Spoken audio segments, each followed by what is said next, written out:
Hello and welcome. You're watching the political stock exchange. The BJP has decided to field heavyweight central ministers and MPs in the Madhya Pradesh battlefield. It's being said that the same strategy could be implemented in Rajasthan and in Chhattisgarh. Will this work in favor of the BJP? Does it show muscularity or does it show nervousness? This week's edition of the Political Stock Exchange will try and answer these questions as we decode the state of war in Madhya Pradesh, Rajasthan and Chhattisgarh. स्वागत है भाई स्वागत है मोदी जी का स्वागत है भाई स्वागत है. Prime Minister declares state of war.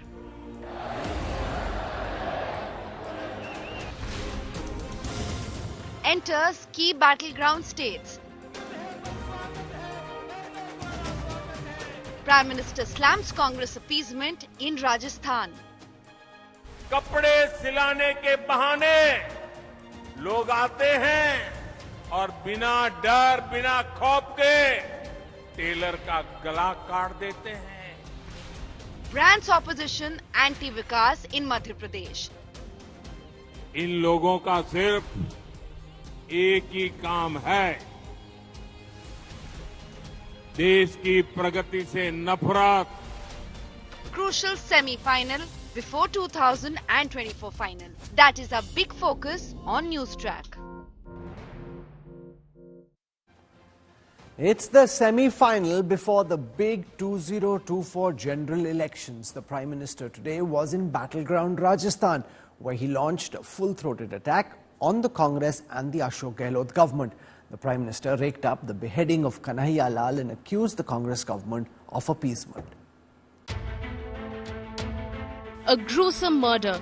The killers of tailor Kanhaiya Lal filmed the horrifying act and posted it online.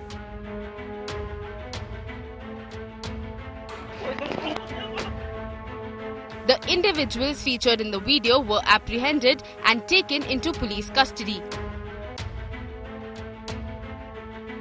The NIA took charge of the case, ultimately filing a charge sheet in December.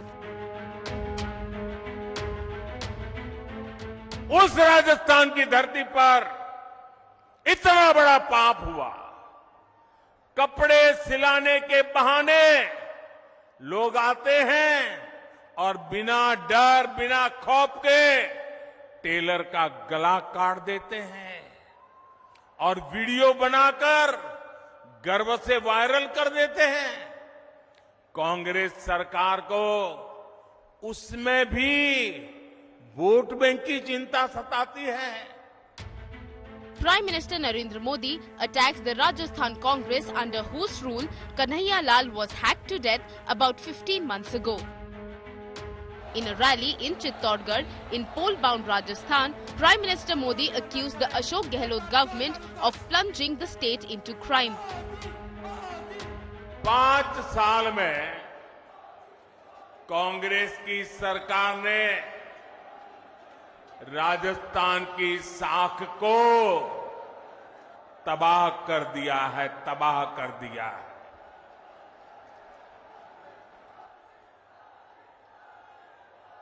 मैं इस मेवाड़ की धरती को साक्ष्य रख करके कहना चाहता हूं, जब यहां से खबरें आती है बहुत दुखी मन हो जाता है. आज जब अपराध की बात आती है तो कौन सा राज्य टॉप पर आता है? कौन सा राज्य? ये हमारा Rajasthan. The Prime Minister further alleged that the state's Chief Minister is embroiled in internal strife within the Congress party. यहां गहलोत जी सोते, जागते, बैठते, उठते मुख्यमंत्री की कुर्सी बचाने में लगे थे और आधी कांग्रेस उनकी कुर्सी गिराने में जुटी थी. जनता को अपने हाल पर छोड़कर ये लोग आपसी लड़ाई में ही व्यस्त रहे, हिसाब चुकता करने में लगे। अपने बेटों को सेट कैसे करना, इसलिए दूसरे के बेटों को कैसे उखाड़ देना। In response, the Congress party fired back. Party leader Sachin Pilot described the Prime Minister's frequent tours of Rajasthan as a sign of the BJP's imminent defeat in the state. जनता समझ रही है कि उनके आने का, दौरे लगाने का, बार-बार करने का उद्देश्य क्या है।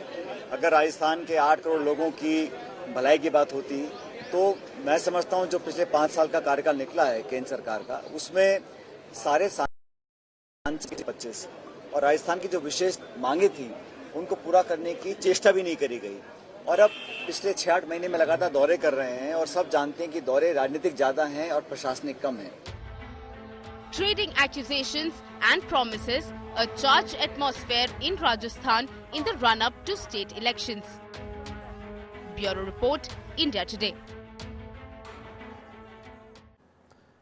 After Rajasthan, the Prime Minister was in Madhya Pradesh's Gwalior, which also goes to polls later this year. In Gwalior, Prime Minister Modi opened a fresh front against the Congress, accusing the party of playing caste politics and being anti-Vikas. MP का विकास वो लोग नहीं कर सकते जिनके पास ना तो कोई नई सोच है, न विकास का रोड मैप है। इन लोगों का सिर्फ एक ही काम है, देश की प्रगति से नफरत, भारत की योजनाओं से नफरत। अपनी नफरत में ये देश की उपलब्धियों को भी भूल जाते हैं। आज आप देखिए, पूरी दुनिया भारत का गौरवगान कर रही है। दुनिया में भारत का डंका बज रहा है कि नहीं बज रहा है? बज रहा है कि नहीं बज रहा है? आज दुनिया को भारत में अपना भविष्य दिखता है, लेकिन जो राजनीति में उलझे हुए हैं, कुर्सी के सिवा जिनको कुछ नजर नहीं आते, उन्हें आज दुनिया में हिंदुस्तान का डंका बजना भी अच्छा नहीं लगता है। मोदी ने गारंटी दी है कि अगले कार्यकाल में भारत दुनिया की टॉप 3 इकोनॉमी में एक नाम हमारे हिंदुस्तान का होगा। इससे भी सत्ता भूखे कुछ लोगों के पेट में दर्द हो रहा है। मेरे परिवारजनों, विकास विरोधी लोगों को देश ने 6 दशक दिए थे। 60 साल कोई कम समय नहीं होता है। अगर 9 साल में इतना काम हो सकता है तो 60 साल में कितना हो सकता था? उनके पास भी मौका था, वो नहीं कर पाए। ये उनकी नाकामी है। वो तब भी गरीबों की भावनाओं से खेलते थे, आज भी वही खेल खेल रहे हैं। वो तब भी जात पात के नाम पर समाज को बांटते थे, आज भी वही पाप कर रहे हैं। वो तब भी आकंठ भ्रष्टाचार में डूबे रहते थे, और आज तो वो एक से बढ़कर एक घोर भ्रष्टाचारी हो गए हैं। वो तब भी सिर्फ और सिर्फ एक परिवार का गौरवगान करते थे, आज भी वही करने में वो अपना भविष्य देखते हैं। इसलिए उनको देश का गौरवगान पसंद नहीं आता। In this week's edition of the Political Stock Exchange, we want to look at the BJP's big decision of fielding senior cabinet ministers, members of parliament in the assembly elections. This was done initially in Chhattisgarh. The same has been done in Madhya Pradesh. Now there's talk about the strategy being replicated when the next lists come out in Rajasthan and in Telangana. To talk about the impact that this has and whether this shows aggression, muscularity, or does it show nervousness, we're joined on this week's edition of the Political Stock Exchange. I want to welcome first Yashwant Deshmukh, leads Sea Voter. That's the data agency that's doing this polling for us. We've got Dr. Sandeep Shastri, National Coordinator at the Lokniti Network, well-known cephalogist representing the two national parties. We've got Toheen Sinha, National Spokesperson of the BJP, squaring off against him. Dr. Shama Muhammad of the Congress. I want to go across and take the first question. The BJP has fielded MPs and union ministers in the upcoming assembly elections. According to you, will the BJP benefit from the strategy of fielding these big names in the assembly elections? Here are the answers. 41% think that this strategy will be beneficial. 34% say it will not be beneficial. 17% say it will benefit to some extent. That's almost 48% of the respondents thinking it will benefit either to a great extent or to some extent. 1/3 of the respondents feel the strategy will not be beneficial at all. Will this lead to more groupism, lobbying for who becomes the next chief minister? Let's take a look at the responses in this political stock exchange tracker. 46% of the respondents think that this will lead to more lobbying. 37% say no. But the interesting thing there is to look at this 63% of NDA supporters. 63% of NDA supporters, and it's in the NDA that this decision has been taken, feel that the decision to field more ministers and MPs will in fact increase lobbying for the post of Chief Minister. I want to go across and get our first set of reactions. I'll start with Yashwant Deshmukh. The headline number is that 6 out of 10 NDA supporters think that this decision to field MPs and ministers will increase the amount of lobbying for who gets to be Chief Minister next. Does that then make this a double-edged sword? It's good because you get these MPs, ministers galvanized, they'll fight their seats, try and ensure that there's a ripple effect on the neighboring seats. The backside though is the flip side though is you don't know who is in charge, and it increases groupism, factionalism, which is never good in an election. Well, Rahul, I can't really blame the BJP voters or NDA supporters because they are used to the idea of voting for a face. Remember, it's been almost like 30 years that BJP's political narrative has been questioning the opposition. आपका नेता कौन है? आपका CM कौन बनेगा? PM कौन बनेगा? चेहरा कौन है? आपकी टीम का leader कौन है? So all these questions has made in the last 3 decades BJP as the party which has been largely contesting election by giving up a face, even putting up a face. You know, even in states like Kerala where they find even single seats to win difficulty, they did put up. So in this election, they've decided in Rajasthan and in Chhattisgarh, even in Madhya Pradesh to some extent, they're not making the next chief minister's face known clearly. They're going with this collective leadership under the watch of Prime Minister Modi. Does this help them in your view? Does this hurt them? It might or it might not help. You know, I mean, certainly these states are a bit different, kind of Karnataka-like situation where they decided way in advance that they have to phase out Mr. Yediyurappa. But over here, if they really wish to phase out the sitting faces, they should have probably done a little bit early in the game and came up with alternative faces. I guess what has happened over here is, Rahul, that the faces which they really wanted to phase out are not really phased out from the public memory as such, or largely BJP has been unable to give an alternative state leadership or project a name which could phase out the previous name. So in order to come over this handicap, they probably decided, okay, why not give all these second liners a chance, make them a regional kind of leaders in their own way, and throw a dice, okay, if you can win. I mean, something like which Congress experimented in the Himachal election, that the 3 major regional candidates, leaders, they threw a challenge that, okay, whoever comes back with a larger number of MLAs, we will make that person the chief minister. So that Tuhin kind Sinha, of I was in Chhattisgarh over the weekend, and the biggest question there in BJP circles and outside is who will be the face? And the problem is, as I spoke to each of the BJP leaders, they're also wondering the same thing. They're all explaining why they're the best to be chief minister. Now, Yashwant makes an important point. The BJP for a very long time fought with a very clearly chosen face. Does this ambiguity run the risk of creating confusion, uncertainty in your ranks? Well, good evening, Rahul. Good evening, everybody. Well, I would say even in the past, there have been multiple elections where BJP has not gone ahead with a face. You know, some of the examples which come to my mind are 2014 Maharashtra elections, 2015 Jharkhand elections. And when it comes to Chhattisgarh, the issues are so strong. You know, the unabashed corruption, the multiplicity of scams that, you know, that is sufficient to send across the message.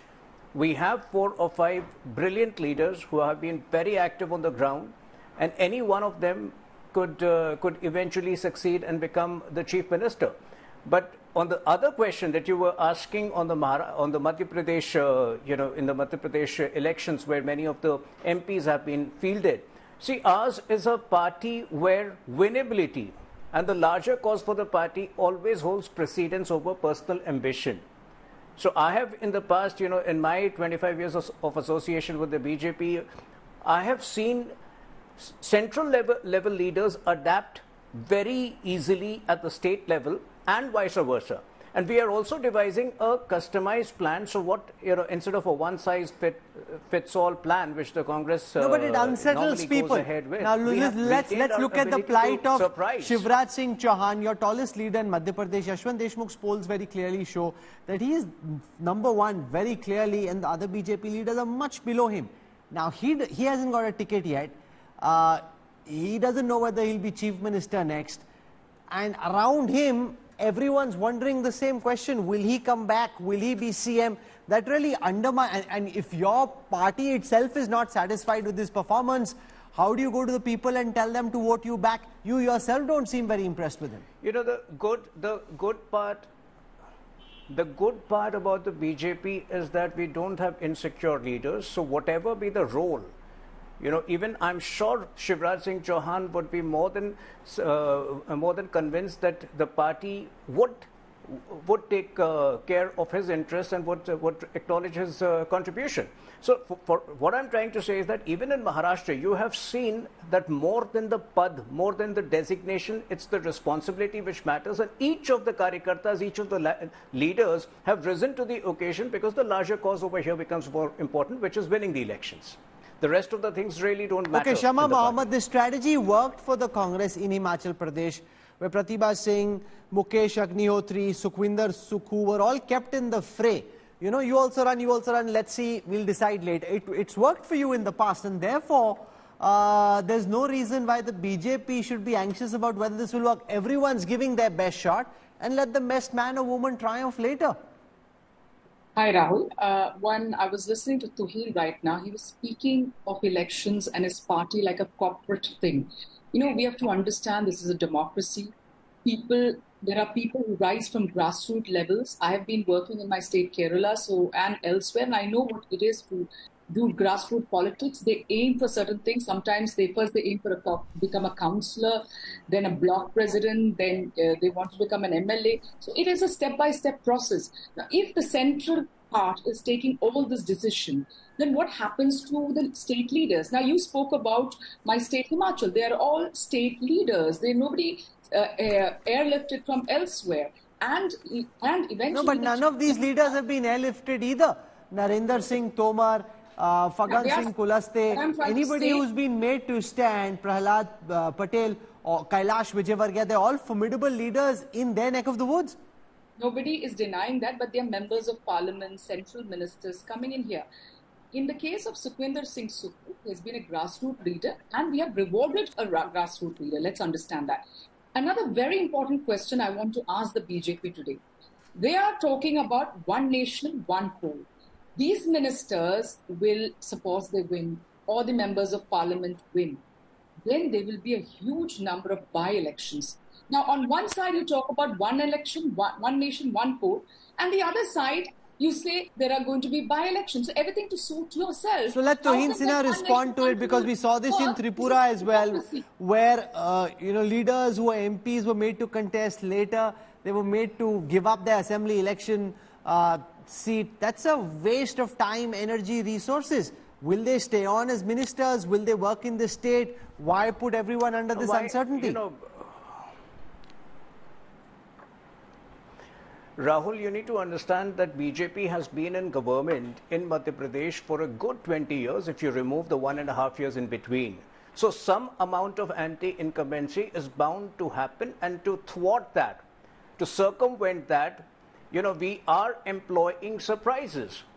But let me also tell you that we have a customized plan for each state. What works in Madhya Pradesh may not work in Tamil Nadu. It may not work in another state. And that is the beauty of this BJP. It is always on its feet. Okay, let Sandeep Shastri respond to that. Now, here's the thing. BJP earlier used to say, chehra batao. Now, they are working the strategy for every state based on what's happening in that state. Net. Do you think this is advantageous for the BJP, or could it prove counterproductive because everyone's unsettled?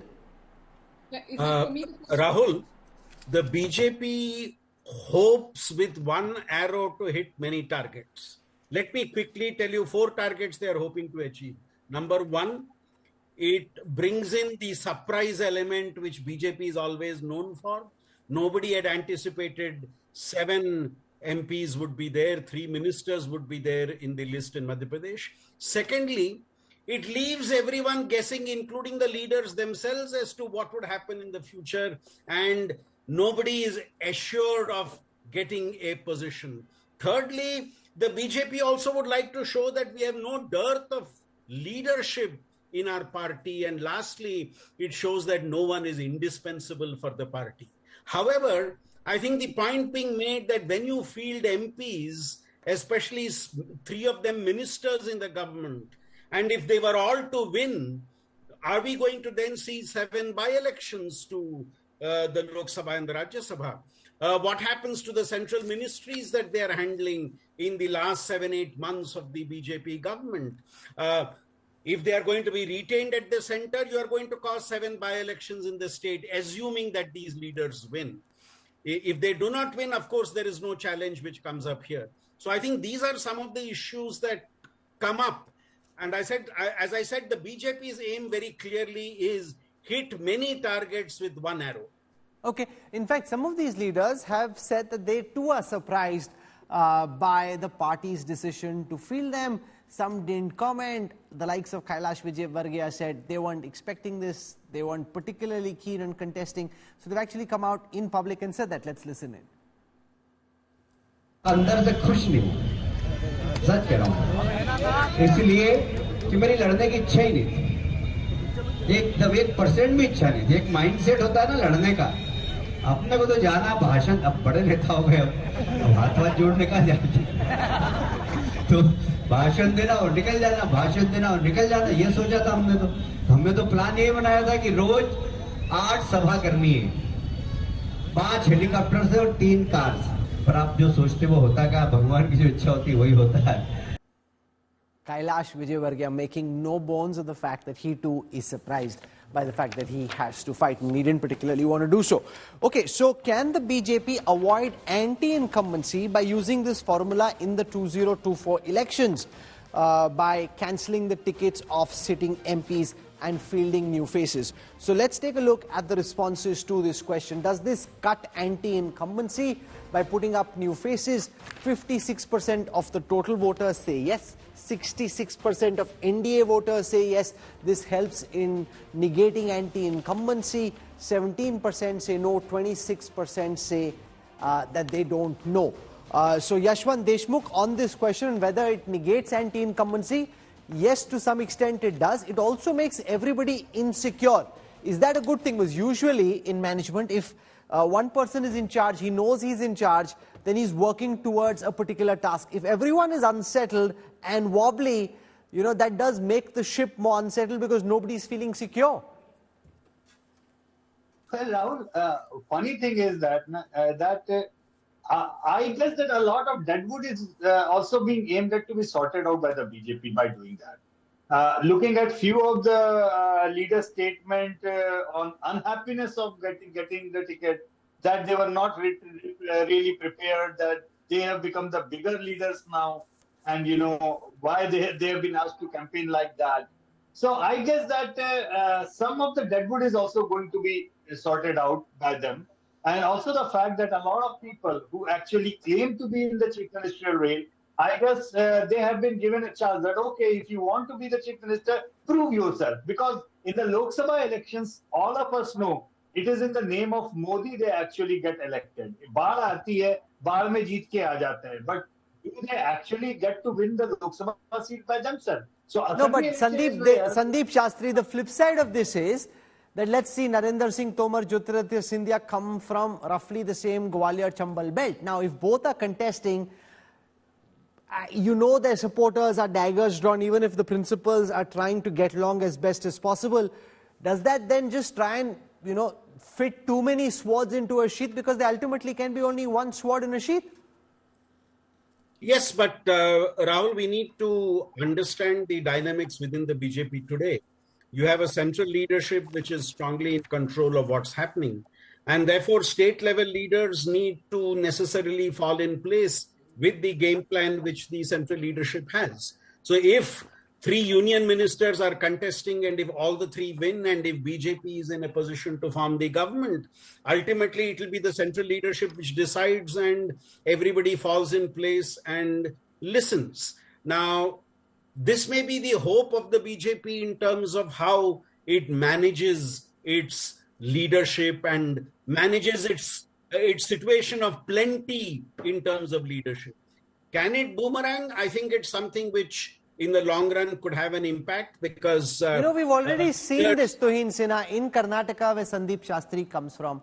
No matter what B.S. Yedurappa said, ultimately there were 10 plus MLAs belonging to the Yedurappa camp who won on non-BJP tickets. Now, if somebody like a Vasundhara Raje Scindia, who's as formidable as she is in Rajasthan, doesn't give it her all, Yashwant's polls show her as the #1 most recognizable face, most wanted face of the BJP in Rajasthan. But for whatever reason, if she's not picked, if Shivraj Singh Chouhan is unsettled, I met with Dr. Raman Singh, the former chief minister of Chhattisgarh, if all of them are unsettled, they may not be able to give their all, and if they don't give their all, ultimately it proves expensive, and there's no way for the party to control that, because in Karnataka, Yedurappa did what he did, and you figured out what he did only after the results came out.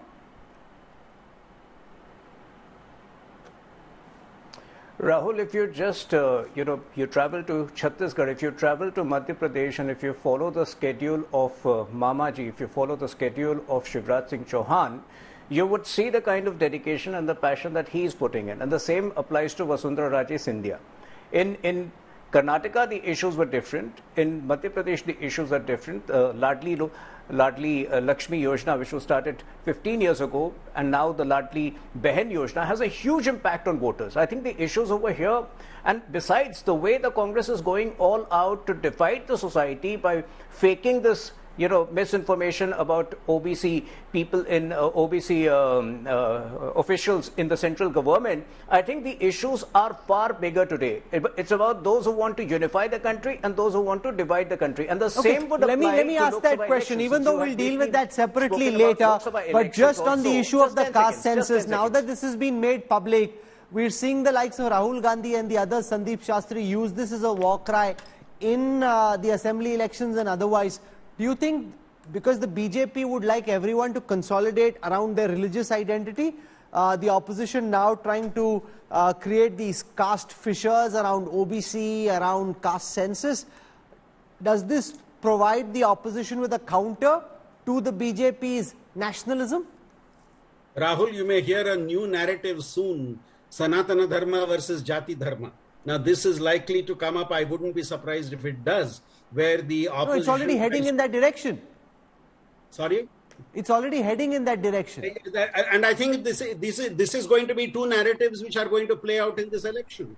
Is the focus on everybody is seen together, or is the focus on those social groups which have been deprived and required to be given their fair share? Now, this debate, I think, is going to be central in the coming assembly elections and also in the Lok Sabha election.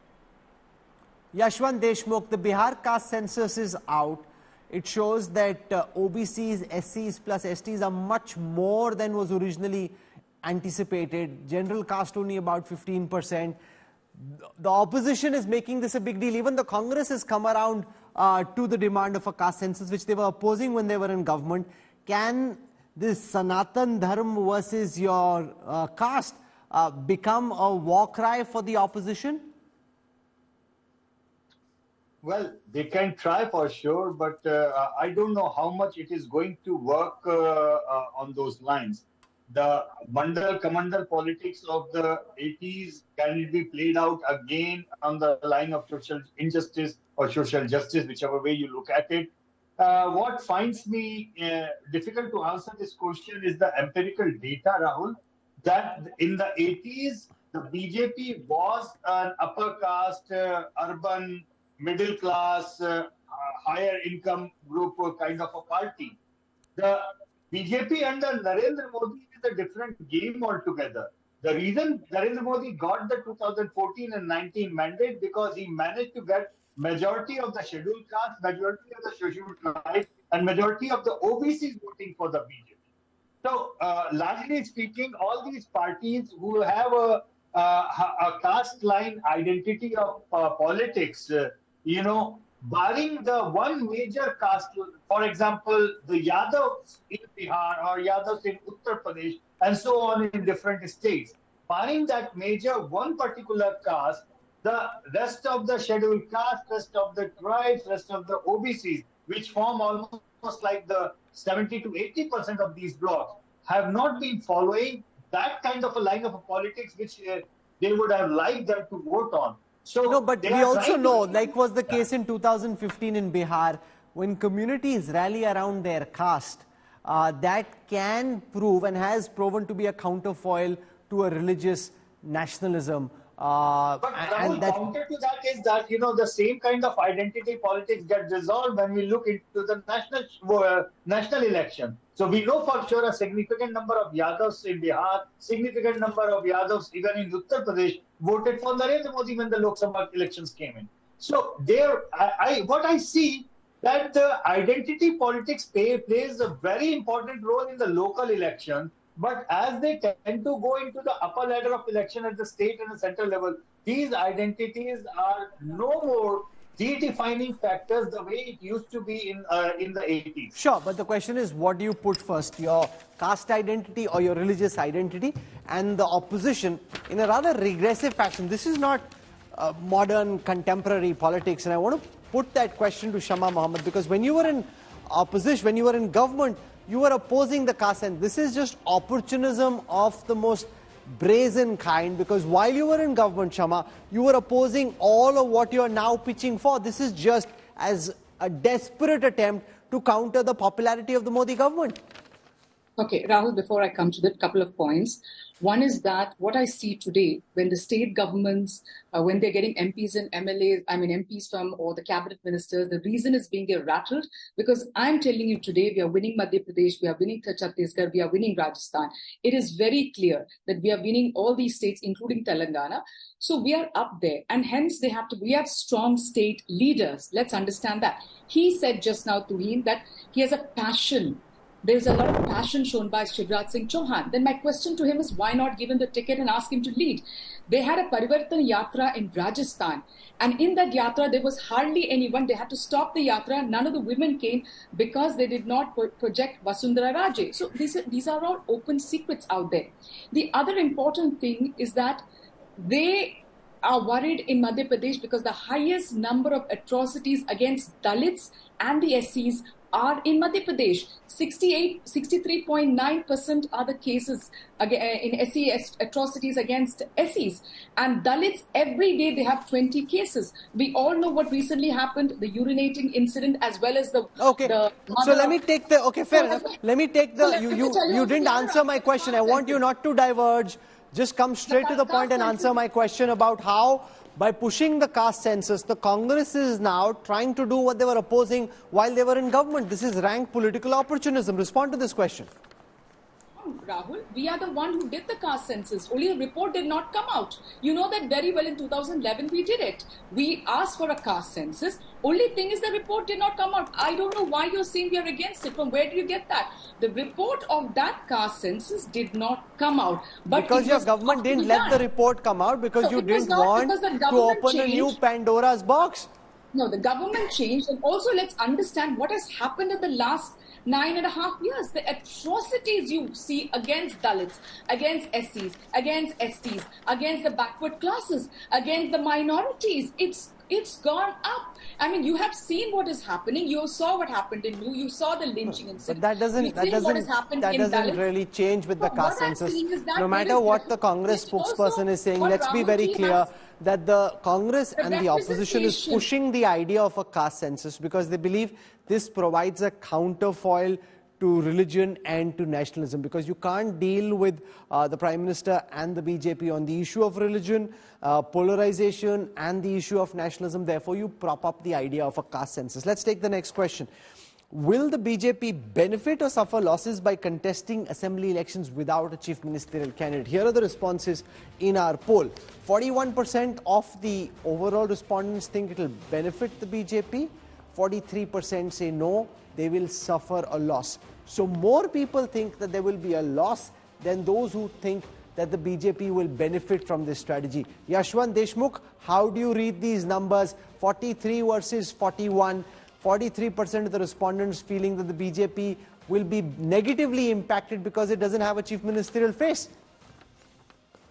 I don't blame their supporters and even the largely voters because they are used to BJP's strategy of playing or going ahead in the contest with a face. You know, when you ask this question to the BJP spokesperson, though he did mention that many a times BJP did, but he ultimately came out with only 2 examples, and both the examples were the one where BJP was actually trying to get into the power equation for the first time. And they did not have in that kind of a face to be placed. One place, the best face was outside the party and they were themselves confused. Second place, it was BJP was a junior partner of Shiv Sena. So they didn't know what to go about that. So all in all, I mean, almost 99% of the elections that BJP has gone in the last, particularly last few years or so, they have always gone ahead with a clear-cut face.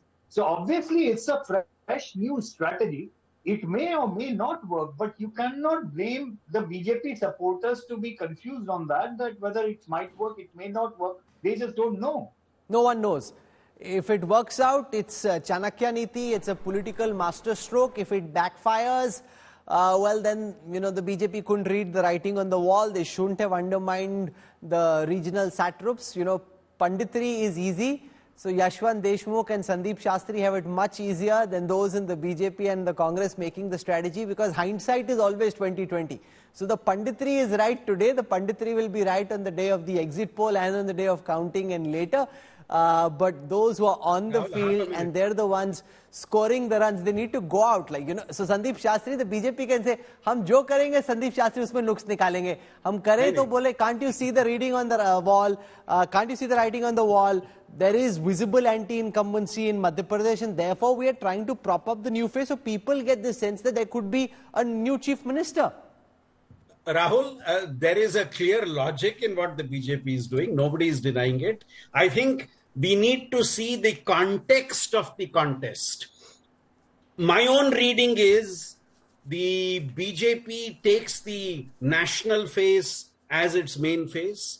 But in those states where the party ranged against it has a local face and the BJP does not have a local face, they have ran into trouble. They have been able to succeed when the opposition has not got a face to project. If you look at the past, this is a clear indication. So when they are in the race with the Prime Minister as their face, if the opposition has a state leader with some credibility and visibility, it becomes then a challenge to be able to defeat that opposition. Okay, I'll take the next question, because Despite the fact that they're part of the India alliance, the Samajwadi Party and the AAP have decided to field candidates in this round of assembly elections. What does this mean about the opposition alliance's strategy and about their cohesiveness? When the Sea Voter team asked this question, here are the responses on the political stock exchange. The opposition alliance India has not been able to formulate any strategy yet. That's the view of 33% of the respondents. The strategy of the opposition alliance is to contest assembly elections separately and fight the Lok Sabha elections together. 42% of the respondents feel this way. Don't know, can't say, 25%. That's a very high percentage of don't know, can't say. But is this confusing? Yashwant Deshmukh, or do most people get it? They'll fight the Lok Sabha election together. I think most of them are. I think, Rahul, most of them are getting it simply because if you look into the 67, 77 or 89 experiments, they were in those opposition experiments, BJP did contest alongside all the left parties, CPI and CPM. They did not go into an alliance, but there was an understanding of sorts. So even though, there are going to be glitches as such, for example, in West Bengal, to start, to say the least about. Or no, Punjab and Delhi as well. Punjab and Delhi as well. How do you pepper over those differences? How do you allocate seats? As far Very as the difficult. opposition voters are concerned, Rahul, I think they are kind of getting it. There is possibly a strategy of sort and like that. But how much actually the voters at large and the swing voters, as we have always called, in the middle of the ground, which are neither left nor right, nor pro-BJP, nor anti-BJP, nor anti-Congress, nor pro-Congress, that big chunk of the middle of the ground voters, at the time of election, do they feel that this entire alternative, this entire thing is a viable alternative to Modi and the BJP? That Okay, remains Shama to be Mohammed, seen. if the AAP and the Samajwadi Party contest in states like Madhya Pradesh and elsewhere, it only hurts the Congress. I mean, what kind of an alliance is this where you can't make your own friends not fight assembly election because it only hurts you? So clearly their own political interest is far more important to them than trying to beat the BJP. Okay, Rahul, just one more before I come to that. I'm just No, going to why don't you just answer for once? Answer the question that you asked, Shama. Okay, because you mentioned about religious politics versus caste politics. I believe you should not mix religion and politics. I mean, we are talking about representation, and that's important. Today we saw what is the caste census say. What is the representation? We are asking the but BJP. This breaks the flow of the entire conversation. I'm asking you a particular question. Instead of answering it when you asked that question, when you didn't answer that question, and I asked you that question, now you're coming back to it. Why don't you answer instead the question that you asked, Shama? Because when I was answering it, you moved away. Anyway, this answer to this question is that when we formed the alliance, we knew that there would be issues in certain states. That is, one is with AAP in Delhi and Punjab. And we have mentioned very clearly in our meetings that certain states will decide how the seat sharing will be, and it will not be decided at the central level. Yes, we do have. There are one of those states are there, and in Delhi and Punjab. But there are many other states, Rahul, which we have the alliance. We have it in Maharashtra. We have it in Tamil Nadu. So we have it in Karnataka. So we have it in many other states. We have it in Bihar. Definitely we have an issue and we will sort it out. Who do you have an alliance with in Karnataka? I thought the JDS was on the BJP side. Who do you have an alliance with? No. What I'm saying is that I'm saying is that we are having alliances. We might be also, we never know. There might be a small party we would want to have. We will not know. So what I'm trying to say is we have with the RJD in Bihar. We do have alliance. We have with the DMK. We have in Maharashtra with the Shiv Sena and the NCP. So we do know that there are, and in Jammu and Kashmir, there's the national conference. So we do know that we have in certain areas, we will have issues and we will sort it. You have to understand. Sandeep Shastri, do you see the Congress and a party like the AAP be able to work around their differences in Delhi and Punjab, given the fact that Khaira has been arrested, the fact that Kejriwal and Bhagwant Mann have justified and doubled down on the arrest? It is highly unlikely that there will be any kind of a compromise and understanding. Rahul, the real glue of this alliance was to be seen in these crucial states we have just now talked about. I think an attempt to make a virtue of a necessity is being projected by saying this is not for assembly elections, this is only for the Lok Sabha elections. But let us remember, you are in opposition, and if you have to deal with the NDA, you can't say it's only in the Lok Sabha election and not in the assembly election. I'm reminded of what used to be said in 1978, divided we fall, united we stand. And I would differ slightly from Yashwant ji. 1977 and 89 was very different, and now it's very different. And unless this alliance from the beginning is able to demonstrate its unity, I think it will be a huge challenge in being able to, in any way, give a tough fight to the NDA then.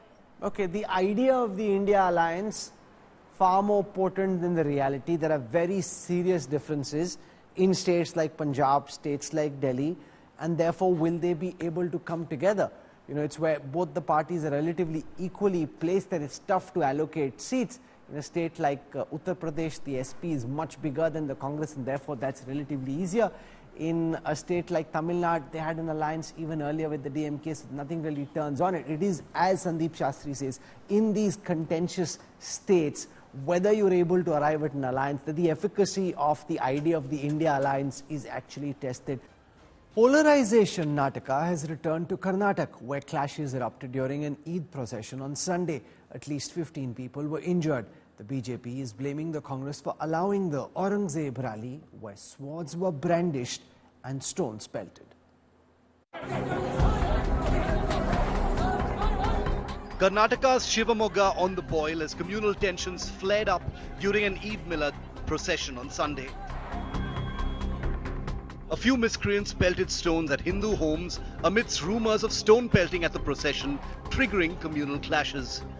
Protesters attempted to breach police barricades and pelted stones at the police.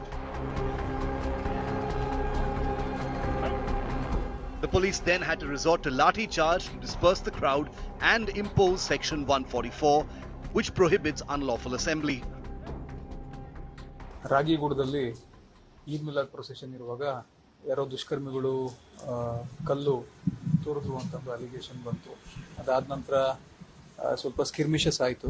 ನಾನು ಕೂಡ ಸ್ಪಾಟ್ಗೆ ಹೋದೆ immediately. ಸ್ಪಾಟಿಗೆ ಹೋದಾಗ ಅವ್ರಿಗೆ ಮಾತಾಡಿ ಕೆಲವರು convince ಆದರು, ಕೆಲವರು convince ಆಗಲಿಲ್ಲ. ಕೆಲವೊಂದು ಹುಡುಗರ ಗುಂಪು ಸ್ವಲ್ಪ ದಾಂಧಲೆ ಮಾಡಲಿಕ್ಕೆ ಅಂತಂದು ತಯಾರು ಮಾಡಿಕೊಂಡು ದಾಂಧಲೆ ಕೂಡ ಮಾಡಿದಾಗ ಇಮಿಡಿಯೇಟ್ಲಿ ನಾವು ಸ್ವಲ್ಪ ಮಿನಿಮಮ್ ಯೂಸ್ ಆಫ್ ಫೋರ್ಸ್ ಕೂಡ ಮಾಡಬೇಕಾಯಿತು. ಅದಾದ್ಮೇಲೆ ಇಮಿಡಿಯೇಟ್ಲಿ 144 ಸೆಕ್ಷನ್ ಕೂಡ ಅಲ್ಲಿ ರಾಗಿಗುಡದಲ್ಲಿ ಜಾರಿ ಮಾಡಿದೀವಿ.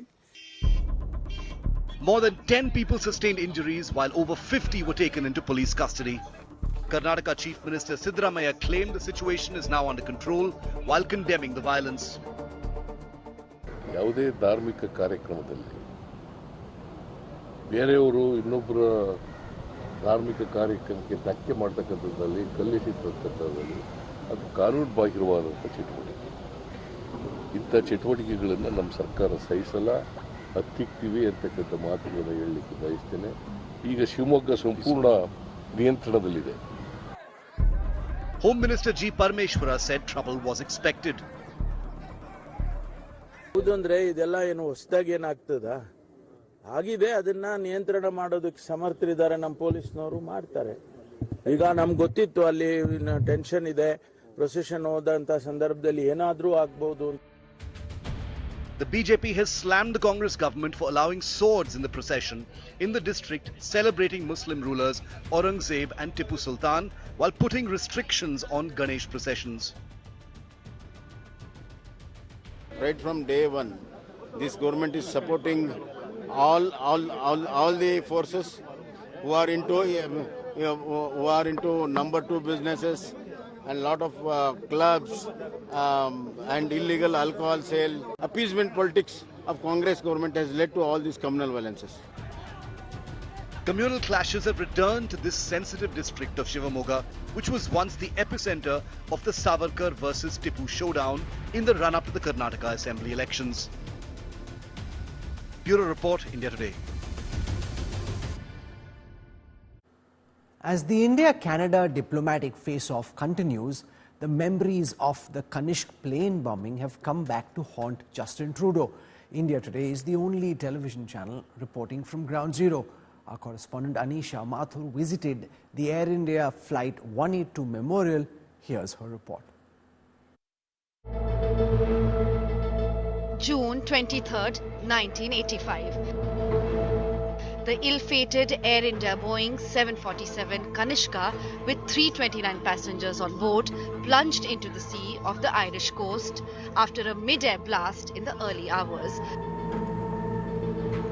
A bomb placed in a suitcase had exploded, killing all the passengers. 260 of them were Canadian citizens. Only 131 bodies were recovered from the sea.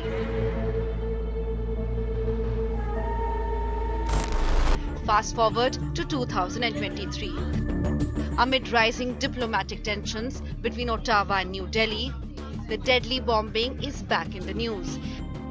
India Today visited the Air India Flight 182 Memorial in Toronto. The memorial is visited by hundreds of people every day. This memorial is also a silent witness to the fact that it was not just one country or one community that is affected by terrorism. People from India, Canada, Japan, 3 countries died. Ireland was traumatized. This particular memorial, the sundial, contains stones from India, Canada, Japan, Ireland and USA as a memorial, as a tribute to those who died in the bombing in 1985. Now it tells you on here all the names of the countries and people from it. These visitors believe that it is important for the next generation to know and learn about these incidents. New Brunswick. We shouldn't forget this tragedy, and in light of the recent news, it's more important that I educate my children to know about our past. Significant in the sense it remembers the tragedy that these people innocently were involved in. Okay. And it was horrific at the time. Earlier, India Today also spoke to a victim of the bombing who lost his family in the attack. You know, it was not, the tapes were not erased by mistake or lost. They were wiped clean. Yes. The evidence was all there. They test fired the bomb 2 weeks before the actual bomb. So let's understand that this is a state that has looked the other way. And they cannot now point fingers at India 38 years later and say, you know, this happened and this guy is our citizen. Because it was all their citizens who killed our people. My family. I know so many other families. I know so many other victims' families, I mean, who have bonded with me over these years. So that is a shocker for me. The Canadian courts acquitted all the suspects at different points in time, citing factual errors and credibility issues in the evidence gathered. Even as India-Canada relations hit the rock bottom, victims still await justice by the Canadian authorities. With Anisha Mathur in Canada, Bureau Report, India Today. This is where we wrap up the Newstrack tonight. For your time and your trust, thank you very much. I look forward to seeing you 8 p.m. tomorrow evening. Till then, from all of us here, goodbye, good night.